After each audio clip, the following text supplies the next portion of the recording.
지난주 한 주간 동안 갈라디아서 5장 22절 23절 암송하셨죠? 네, 이렇게 또 찌르면 곤란해할 것 같아서 그냥 암송 같이 하시겠습니다. 오직 성령의 열매는 시작. 오직 성령의 열매는 사랑과 희락과 평과 오래 참음과 자비와 양선과 충성과 온유와 절제니 이 같은 것을 금지할 법이 없느니라. 아멘. 다음 주에 또 합니다. 오늘은 충성에 대한 이야기입니다.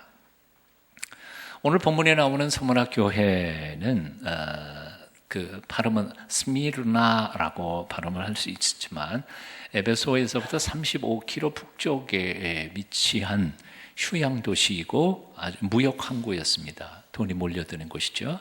그 주변에는 아주 기름진 농토들이 많이 있어서 거기는 포도 재배를 많이 했습니다. 그래서 포도주 생산이 많이 이루어졌고 그 포도주를 수출하는 도시로도 유명했던 도시입니다. 지금 현재는 터키 3대 도시 중에 하나, 그래서 300만 명이 살고 있고요. 2000년 전에도 20만 명이 살던 대도시였습니다. 2000년 전에 20만 명, 얼마나 많은 인구였어요. 고고학자들의 그 연구에 의하면 그래서 그 도시 안에 보면 공중목욕탕, 로마식 공중목욕탕이 여러 군데나 있었고요. 경마장도 있었고요. 극장도 있었고 환락시설들이 굉장히 많이 갖춰져 있었다고 합니다. 그러니까 한마디로 말해서 이 서머나라고 하는 도시는 세상적으로 굉장히 부유하고 살기 좋은 재미있는 큰 도시였던 게 틀림이 없습니다. 그런데 여기 문제가 있죠. 세상적으로 부유하고 살기 좋은 도시이다 보니까 경건하게 살고자 하는 그리스도인들에게는 굉장히 살기 어려운 곳이었습니다. 이게 문제입니다. 어떤 분이 이 서머나 도시에 대하여 이렇게 정리를 했습니다. 제가 한번 읽어드릴게요. 전 세계에서 몰려오는 환락의 인파로 흥청거리는 것, 화려한 거리와 환락의 풍조 속에서 절제와 고난을 가르치는 예수님의 복음은 좀처럼 서머나 사람들에게 먹혀들 리가 없었다. 그래도 기독교인들이 늘어나면서 시민들의 유흥 생활에 찬물을 끼얹고 있었다. 세계적인 포도주도 잘 팔리지 않는다는 것. 결국에는 시 정부 자체의 생존의 위협이 되어 서머나 총독은 기독교인 말살을 기본 방침으로 삼고 있었다. 그래서 총독은 기독교인들을 잡아들이기만 하면 파고스 언덕에 있는 검투장으로 경기장으로 몰아넣어 군중들 보는 가운데 처형해 버렸다. 대충 아마 이제 분위기를 아셨으리라고 생각합니다. 서머나라고 하는 헬라어 단어의 의미는 모략이라는 뜻입니다. 치료하는 약이죠. 부피하지 않는 데 바르는 것이죠. 그런데 그 서머나라고 하는 단어에 또 다른 이중적, 부차적 의미가 있는데 그것은 고난이라는 것입니다. 그러니까 서머나라는 말은 모략이라는 뜻도 있지만 그러나 고난이라는 뜻도 있습니다. 한마디로 서머나 교회는 부유한 세상 한복판에서 고난받는 교회였던 것이죠. 여러분, 다른 사람들이 다 굶으면 나 굶어도 뭐 부끄러운 거 하나도 없습니다. 억울한 것도 없고요. 같이 굶으면. 근데 다른 사람들은 다 배부르게 먹는데 나 혼자 배가 골면 이것처럼 창피하기도 하고 참 속상하기도 하고 억울한 게 없죠. 40-50년 전에 전쟁 직후에 뭐 너나 할 것 없이 다 가난했습니다. 뭐 밥 굶고 사는 일이 다 흔한 일이었으니까 뭐 밥 좀 굶는다고 그래서 남에게 기죽을 것도 없고요. 그렇게 살았습니다. 다 그러니까요. 하지만 요즘 다 먹고 사는데 먹을 게 없는 사람들은 정말 기가 빠지지 않겠어요? 그런 똑같은 상황이었습니다. 부유한 도시의 한복판에 가난한 예수쟁이들, 참 고통스러운 아픔이었죠. 오늘 본문의 9절의 말씀에 보면 이렇게 시작합니다. 내가 내 환난과 궁핍을 아노니. 주님께서 그걸 알고 계시다는 거죠. 반모섬에서 귀양 살이하는 요한에게 아시아에 있는 7교회들에게 편지를 보내면서 두 번째로 이 서머나 교회에 편지를 보내면서 이렇게 쓴 겁니다. 내가 너희의 환난과 궁핍을 나누니. 주님께서도 인정하실 만큼 그렇게 가난한 교회, 그게 바로 서머나 교회였었다는 것이죠. 왜 교회가 가난했을까? 그 부유한 도시에서 왜 가난했을까? 이유가 뭘까? 요즘에 회교도 국가 속에 있는 우리 크리스찬들의 삶을 짐작해 보면 그러면 충분히 이해가 될 수 있을 것 같습니다. 물론 회교 국가 중에는 아예 기독교를 아예 인정하지 않는 아주 극단적인 회교국도 있지만 회교 국가이면서도 정식으로 이렇게 핍박하지 않는 저 국가들도 있거든요. 예를 들어서 파키스탄 같은 데입니다. 파키스탄 선교사님이 제게 말씀하신 거에 들어보니까 파키스탄은 종교의 자유가 있습니다. 얼마든지 예수 믿어도 됩니다.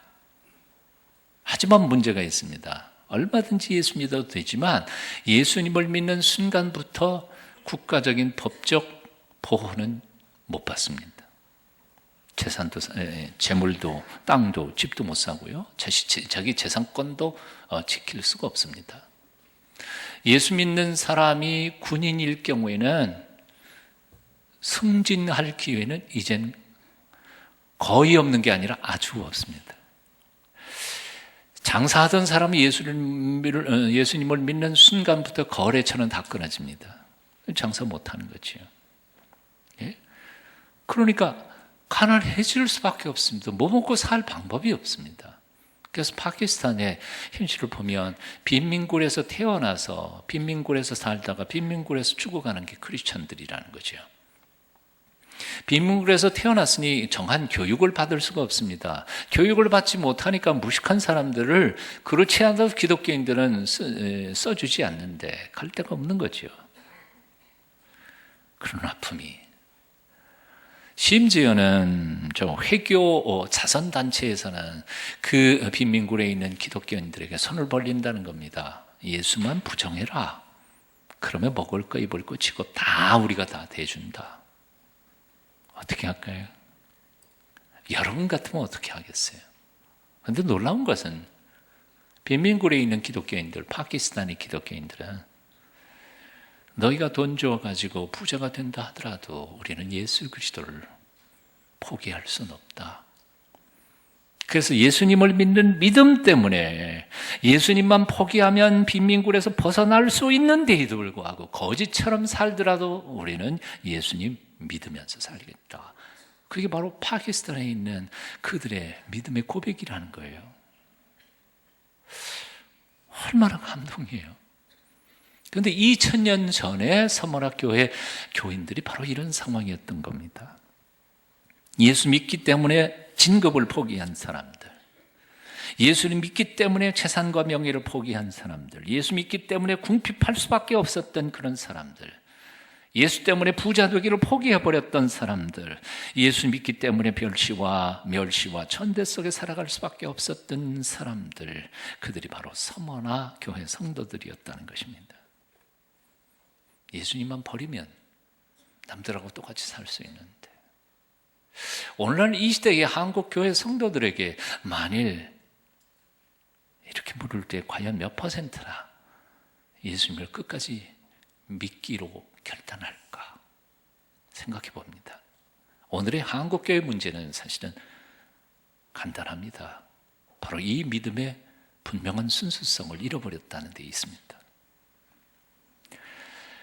이 순전한 서머나교회 성도들의 신앙, 순전한 모습을 보면서 주님이 너무 감동받으신 거죠.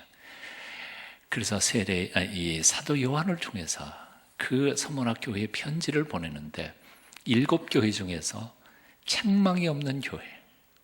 읽어보세요. 책망 한마디도 없어요.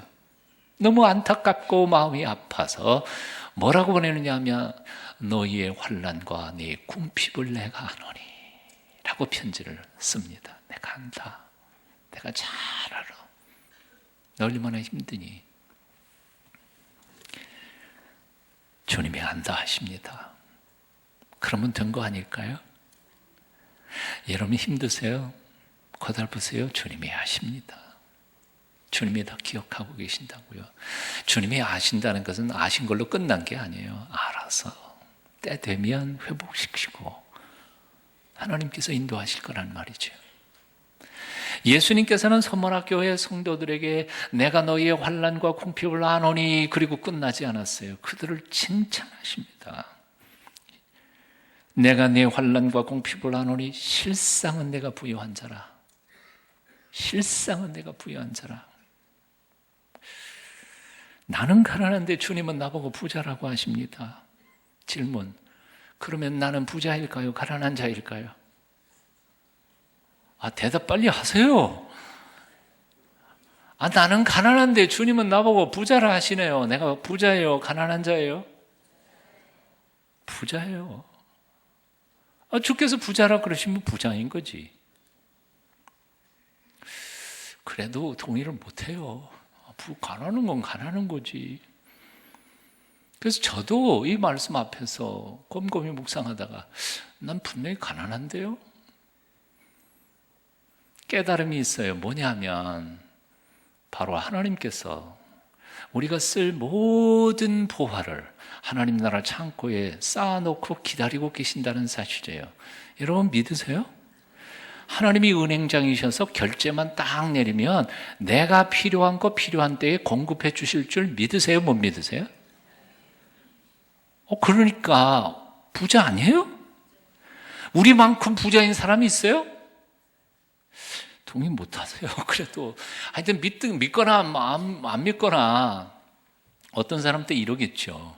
그거 마음대로 못 쓰잖아요. 내 돈은 내 마음대로 쓰는데 하나님 나라 그거요 뭐 하나님이 결제해 주셔서 주셔야 내가 쓰는 거지. 내 마음대로 못 쓰는 게 뭐 그게 내 건가? 그러려는지 몰라요? 근데 부자들도 가만히 보니까요. 자기 재산인데도 자기 마음대로 못 쓰더라고요. 모르세요? 땅이 묶였고 건물에 묶였고 정작 써야 할 때 못 쓰더라고요. 어떻게 보면 내가 필요할 때 용돈이라도 몇 푼 쓰는 게 훨씬 더 내가 부자더라고. 부자같이 살아요. 내가 가난해도. 그래도 동의를 못 하시네. 요한계시록 3장 17절의 말씀에 보니까 예수님께서는 이 서머나 교회와는 달리 라오디게아 교회에 이렇게 말씀하세요. 내가 말하기를 나는 부자라 부여하여 부족한 것이 없다 하나 내 곤고한 것과 가련한 것과 가난한 것과 눈먼 것과 벌거벗은 것을 알지 못하는도다.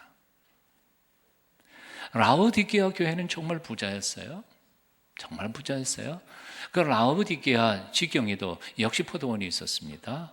근데 거기는 이런 서머나처럼 핍박이 없었기 때문에 그리고 그 주변에는 안과 대학이 있었고 의과대학이 큰 의과대학이 하나 있었어요. 그러니까 건강 문제라는 이런 것도 있었고요. 양떼들을 목축업이 발달돼 가지고 양모에서부터 나오는 이 뭐예요? 비단 이 옷, 패션 이것이 발달된 도시가 라오디게아였습니다. 그래서 굉장히 부자들이 많이 교회에 나왔어요. 그런데 주님께서 이렇게 보시는 거 보니까 뭐라 그러냐면 스스로는 너희는 부자라 그러지만 내가 보니까 너희는 사실은 가난하다. 인류 패션 멋진 명품의 옷을 걸치고 있긴 있지만 내가 보기에는 너희 벌거벗은 것과 비슷하다. 최고급의 화장품으로 얼굴을 이렇게 뽐내고 있지만 내가 보기에는 민낯보다 훨씬 더 못하지 않냐. 이게 라오디게아 교회에 보낸 예수님 말씀이세요. 우리가 생각하는 부자와 하나님의 주님께서 생각하시는 부자는 조금 다른가 봐요. 다시 질문해 볼게요. 주님이 부자라 하시면 부자인 거 믿으세요? 주님이 가난하다 하시면 가난한 거 믿으세요? 다시 한번 질문해 볼게요. 전혀 부자가 아닌 것 같은데 실제로는 부자인 사람을 뭐라 그래요? 알부자라 그래요. 전혀 부자가 아닌데 실제로 알고 보니까 와 진짜 엄청나게 부자인 걸 알부자라 그래요. 겉보기에는 부자가 아닌데 실상은 부자인 사람. 남들은 부자라고 인정해 주지 않지만 실상은 진짜 부자인 사람. 가진 거 없는 것 같은데 실상은 모든 것을 가진 사람. 알부자예요. 고린도후서 6장 8절에 이렇게 말씀해요. 속이는 자 같으나 참되고 무명한 자 같으나 유명한 자여 죽는 자 같으나 보라 우리가 살고 징계를 받는 자 같으나 죽임을 당하지 아니하고 근심하는 자 같으나 항상 기뻐하고 가난한 자 같으나 많은 사람을 부욕해 하며 아무것도 없는 자 같으나 모든 것을 가진 자로다. 초대교회 성도들의 정체성을 이렇게 사도 바울은 표현하고 있어요. 이것은 바로 참된 크리스찬의 정체성이기도 합니다. 하나님 인정하시는 우리의 모습이라는 거예요. 세상적으로는 나는 가진 게 없을라는지 몰라요. 부자가 아닐지도 몰라요. 그러나 하나님께서 내게 꼭 필요하시든 언제든지 하늘 곳간을 열어서 내게 공급해 주실 수 있는 진정한 참된 믿음의 부자들이 바로 그리스도인들이라는 것이죠. 믿으셔야 합니다. 옆에 있는 사람 얼굴 쳐다보시면서 당신 알고 보니까 알부자네.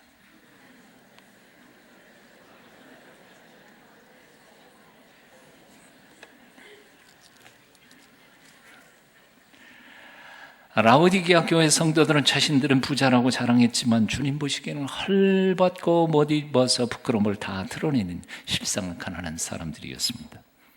하지만 서만학교의 성도들은 겉으로는 가난하고 궁핍한 것 같아도 주님 보시기에는 실상은 부자들이었습니다. 주님께서 인정하는 참된 부자들, 믿음의 부자들이 되시기를 축원합니다. 하늘 창고에 엄청난 보화를 쌓아놓아 필요하시면 언제든지 하나님께서 직접 야로우셔서 부어주시는 그런 부자들이 되시기를 축원합니다. 세상 부자 되기 전에 먼저 하늘 부자가 되시고 돈 부자 되시기 전에 먼저 믿음의 부자가 되시기를 축원합니다. 서문학교인들은 나는 가난하다 했지만 주님 보시기에는 믿음의 부자였습니다. 양심을 속이면서 부자 되기보다는 예수 이름 포기하면서 유명한 사람이 되기보다는 기꺼이 가난해질지라도 주님의 이름을 높이는 참 부자들이 되시기를 축원합니다. 서문학교의 성도들을 괴롭히는 것은 궁핍, 가난한 것만은 아니었습니다. 자칭 하나님의 백성이라고 일컫는 유대인들에게 핍박도 받았습니다. 그래서 본문은 회방이라고 표현하고 있습니다. 회방이란 악한 말로 대적한다는 뜻입니다. 있지 않은 일과 같이 가지고도 거짓말로 지어내서 핍박한다는 뜻입니다. 그런 일들이 얼마나 많은지요. 자, 그러나 서머나 교회 성도들은 궁핍과 회방뿐만 아니라 지금은 아직 미치지 않았지만 엄청난 환난, 심지어는 죽음까지도 대하게 될지도 모른다는 말씀을 주님께서는 경고하고 계십니다. 여러분 10절, 11절 함께 같이 읽어보실까요? 함께 읽습니다. 10절, 11절 시작. 내가 장차 받을 고난을 두려워 말라. 볼지어다 마귀가 장차 너희 가운데서 몇 사람을 오게 던져 시험을 받게 하리니 너희가 10일 동안 환난을 받으리라. 내가 죽도록 충성하라. 그리하면 내가 생명의 면류관을 내게 주리라.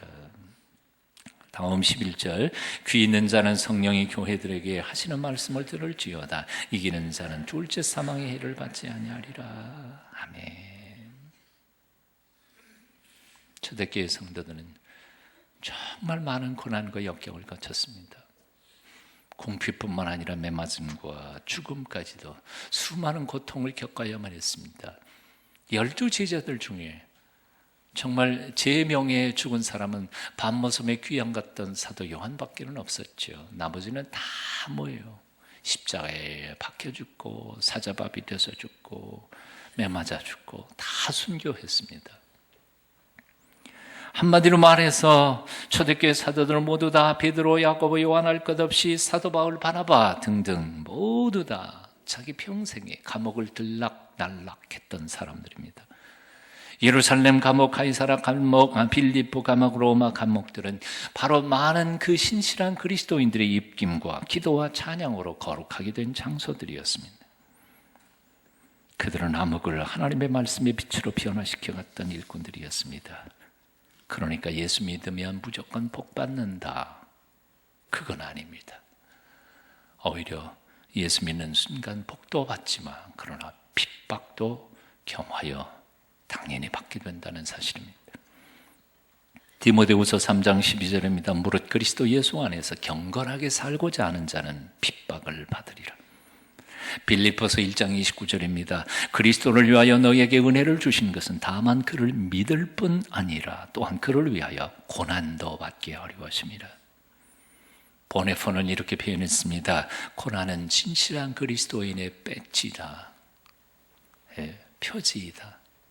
고난은 참된 그리스도인의 배지. 십자가 이렇게 달고 다니고 목에 걸고 다니지만 사실 그게 표가 아니에요. 고난이 그리스도인의 배지다. 마태복음 5장 10절 이하에서 말씀합니다. 의를 위하여 핍박을 받은 자는 복이 있나니 천국이 저희 것임이라. 나를 인하여 너희를 욕하고 핍박하고 거짓으로 너희를 거스려 모든 악한 말을 할 때에는 너희에게 복이 있나니 기뻐하고 즐거워하라. 하늘에서 너희의 상이 큼이라. 기뻐하십시오. 핍박은 당연히 받는 것입니다. 하나님 나라 백성들이 이 땅에서 나그네로 사는데 나그네들 제대로 놔두겠어요? 하늘의 가치관과 땅의 가치관이 틀린데 그 가치관끼리 부딪히면 핍박당한 건 당연한 것이죠. 이상한 거 하나도 없습니다. 각오하고 살아야 합니다. 그런데 놀라운 약속이 있습니다. 오늘 본문 8절 보시면 서머라 교회 사자에게 편지하기를 처음이요 나중이요 죽었다가 다시 살아나시니가 가라사대. 주님이 어떤 분이냐면 처음이고 나중이신 분, 알파요 오메가이고 역사를 시작하셨을 뿐만 아니라 역사를 끝내시는 분, 즉 역사의 주인이시라는 것이죠. 살고 죽음이 흥하고 망함이 한 손에 쥐고 계시는 그 예수 그리스도, 그분이 지금 이 위로를 하고 계신다는 겁니다. 또 하나 더, 그 예수님은 어떤 분인고 하니 죽었다가 다시 살아나시니가 가라사대. 예수님은 인간의 죽음을 모르시는 분이 아니라는 거예요. 당신도 한번 죽으셨어요. 그리고 죽으시고 끝난 게 아니라 다시 살아나셨어요. 그래서 인간의 죽음에 대한 공포를 친히 경험하셨던 분이고 죽음에서 다시 부활하는 기쁨과 감격을 당신이 친히 경험해 본 분이라는 거예요. 그러니 서문학교회 교인들이 핍박 가운데서 죽음의 공포 가운데서 살아가는 것을 왜 모르시겠느냐 말이에요. 다 안다. 얼마나 두려운지. 하지만 그 죽음에서 다시 부활하는 기쁨과 감격이 얼마나 기쁜지 그것도 나는 안다.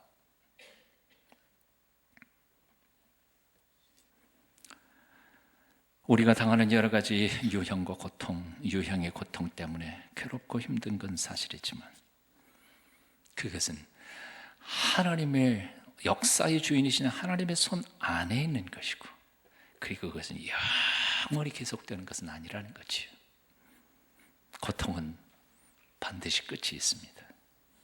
그리고 고통과 환난과 시련은 잠깐입니다. 성경에서는 그렇게 많이 증언하고 있습니다. 베드로전서 1장 6절입니다. 그러므로 너희가 이제 여러 가지 시험을 인하여 잠깐 근심하게 되지 않을 수 없었으나 이제는 오히려 크게 기뻐하노라. 어떻게 해요? 잠깐 근심했어요. 근데 그 잠깐 근심한 고난과 역경을 극복하고 이겨 나아가고 보니까 이게 기쁨의 미끄럼이었어요. 똑같은 베드로전서 5장 10절입니다. 모든 은혜의 하나님 곧 그리스도 안에서 너희를 부르사 자기의 영원한 영광에 들어가게 하시니가 잠깐 고난을 받은 너희를 친히 온전케 하시며 굳게 하시며 강하게 하시며 너를 경고케 하리라. 잠깐 고난을 받은 너희를 친히 온전케 하시며 굳게 하시며 강하게 하시며 너를 견고케 하시리라. 우리 집에 큰딸이 애를 낳는데요, 뭐해요? 당연히 시집갔으면 낳아야지. 10월 달에 낳는다는데 집에 와가지고 지 엄마한테 이렇게 얘기해요. 나 낳을 수 있을까? 겁나. 왜 안 그렇겠어요? 두렵겠죠. 근심이 태산으로 엄마한테 상담을 하는 거예요. 엄마는 둘을 낳았으니까. 잠깐이에요. 그죠? 그 아이를 얻은 기쁨에 비하면 해산의 고통은 잠깐이라는 거죠. 만일 여인들이 해산의 고통만을 기억한다면 둘째는 안 날 거예요. 근데 둘째도 낳고 셋째도 낳고 이렇게 낳는 거 보니까 그 고통은 잠깐이고 생명을 얻은 기쁨은 너무 크니까 아마 또 낳는 것 같아요. 고난의 학교에는 4학년이 있다 그럽니다. 6학년이 아니고 4학년이 있다고 그래요. 고난의 학교 그 분이 다 틀립니다. 1학년 여러분들은 몇 학년인지 한번 계산을 해보세요. 고난의 학교 1학년 고난이라 어쩔 수 없는 것이야. 할 수 없이 받는 거니까 뭐 체념하고 그냥 견뎌야지. 그래서 1학년 급훈 따라해 보세요. 할 수 없지. 참아야 해. 1학년.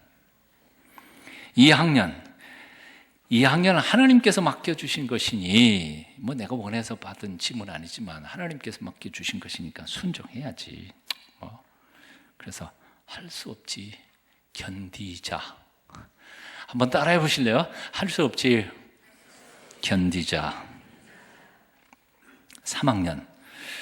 고난은 나를 성숙시켜가는 훈련의 하나님의 과정이야. 그러니까 마땅히 해야지. 그렇지만 힘은 들어. 그래서 할 수 없지는 생략. 이제는 3학년이니까 그런 건 안 해요. 네. 주님이 주신 지민이 순종하자. 자, 3학년 급훈 따라해 보세요. 시작. 주님이 주신 지민이 순종하자. 그래서 조금 컸어요. 4학년.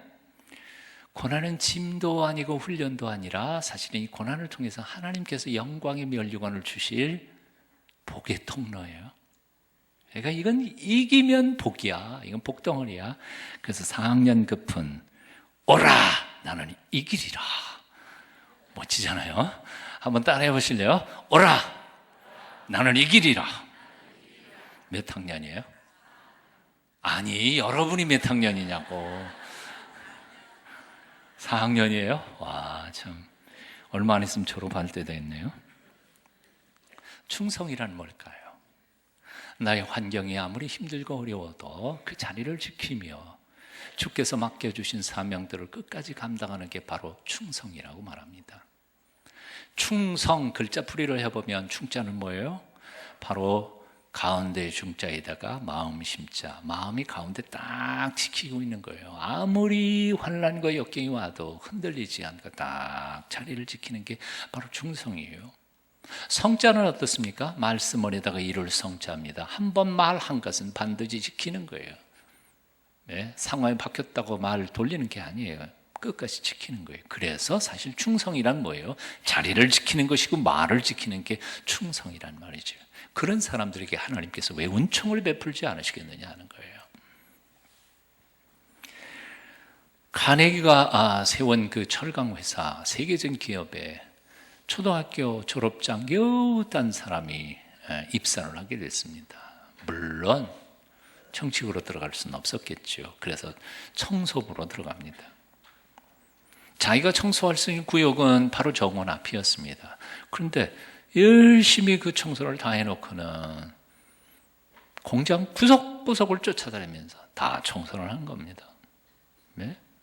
나 같은 사람을 써주시는 게 얼마나, 이 대기업에, 뭐 비록 청소부지만 이 대기업에 나 같은 사람 써주는 게 얼마나 고마우냐, 감사하면서 열심히 해요.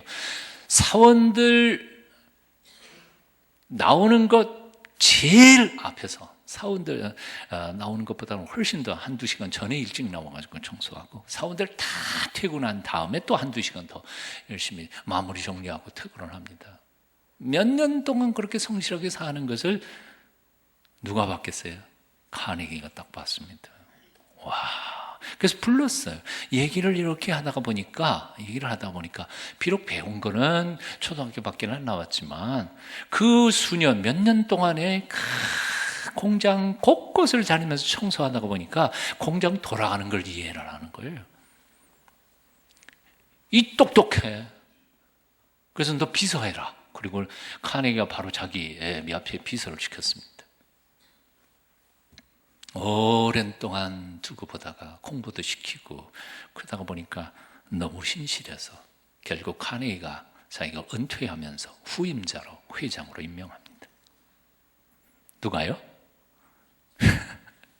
초등학교 졸업증밖에 안 가졌던 사람이 청소부가 그 회사의 회장이 돼요.